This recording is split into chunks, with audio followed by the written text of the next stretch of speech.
Assalamualaikum warahmatullahi wabarakatuh. Perkenalkan, nama saya Lita Meliani dengan NIM 103222115. Di sini saya akan membuat video sedikit penjelasan mengenai paper yang sudah saya buat guna memenuhi nilai ujian akhir semester saya mengenai mata kuliah Hukum Internasional yang diampu oleh Bapak Noval Sebastian. Untuk paper yang saya buat yaitu berjudul Pulau Sipadan dan Likitan, Studi Kasus dalam Penyelesaian Sengketa Hukum Internasional. Oke, langsung saja. Pulau Sipadan dan Likitan sendiri itu merupakan dua pulau yang tak berpenghuni yang bertempat atau berada di Selat Makassar, timur Laut Kalimantan.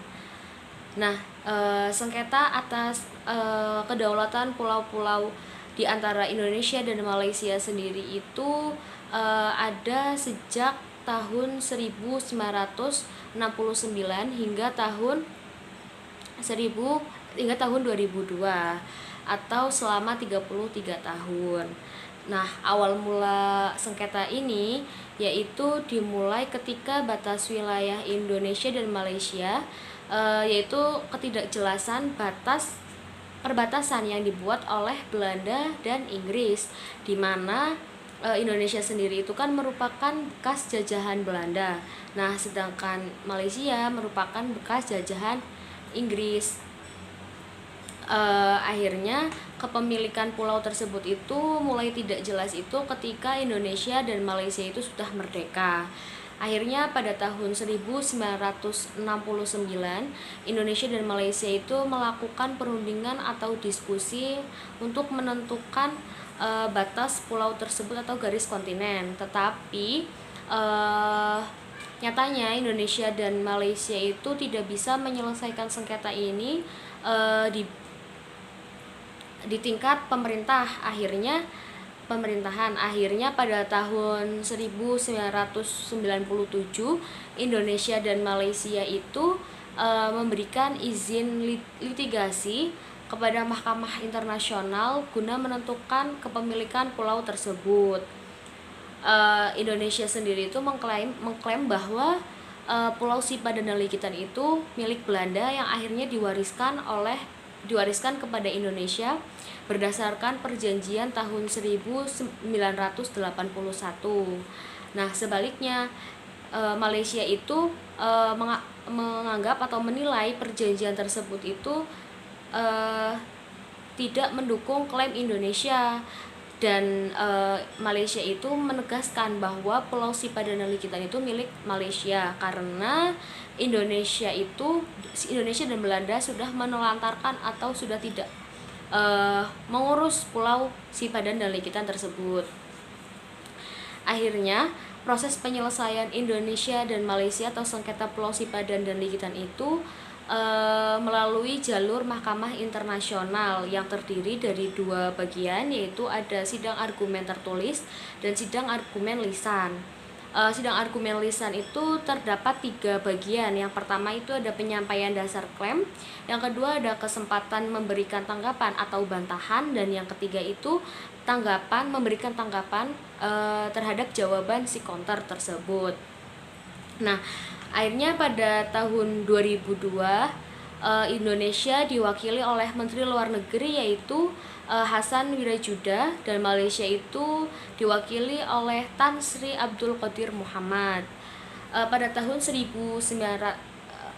2002, tepatnya itu pada tanggal 17 Desember, Mahkamah Internasional akhirnya memberikan keputusan, yaitu di mana kepemilikan wilayah yang disengketakan itu jatuh kepada Malaysia. Hal ini tuh berdasarkan keputusan 17 hakim, yaitu 16 hakim berpihak kepada Malaysia dan 1 hakim itu berpihak pada Indonesia.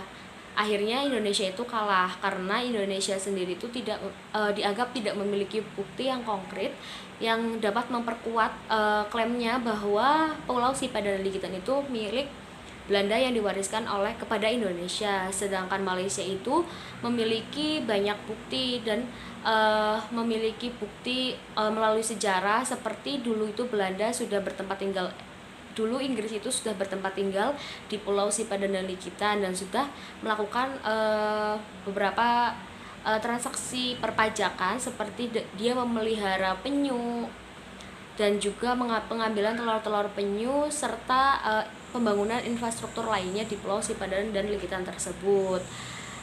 Dan akhirnya Indonesia itu kalah dalam menyengketakan atau dalam persengketaan Pulau Sipadan dan Likitan yang akhirnya jatuh ke tangan Malaysia. Pada saat itu Indonesia sebenarnya menerima dengan kekecewaan, tetapi akhirnya Indonesia sendiri itu menerima dengan lapang dada bahwa kepemilikan pulau tersebut itu jatuh ke tangan Malaysia. Walaupun Indonesia itu sudah Indonesia dan Malaysia itu melakukan semua proses persidangan itu, proses penyelesaian sengketa itu dengan damai, tetapi pasti keputusan Mahkamah Internasional sendiri itu memiliki dampak implementasi bagi kedua negara tersebut. Yang pertama itu ada dampak kehilangan wilayah bagi Indonesia. Kehilangan bagian wilayah Indonesia itu karena keputusan Mahkamah Internasional sendiri itu kan memutuskan bahwa Pulau Sipadan dan Likitan itu kan jatuh kepada tangan Malaysia dan akhirnya membuat Indonesia itu kehilangan salah satu bagian wilayahnya. Tetapi Indonesia sudah menerimanya dengan baik dan sudah menerimanya dengan lapang dada. Dan yang kedua itu ada penguatan hubungan bilateral antara Indonesia dan Malaysia. Walaupun sengketa ini memiliki ketegangan yang berbeda antara Indonesia dan Malaysia, yang akhirnya harus menyelesaikan masalah tersebut atau sengketa tersebut itu ke ranah Mahkamah Internasional, tetapi hal tersebut akhirnya membuktikan bahwa Indonesia dan Malaysia itu sudah cukup dewasa dan sudah cukup baik dalam menyelesaikan sengketa tersebut melalui jalur Mahkamah Internasional dan akhirnya menguatkan hubungan bilateral mereka. Yang akhirnya mereka sendiri itu menerima keputusan tersebut dan melakukan proses penyelesaian tersebut secara damai. Kiranya cukup sekian dari saya. Mohon maaf bila ada salah kata. Wabillahi taufiq wal hidayah. Wassalamualaikum warahmatullahi wabarakatuh.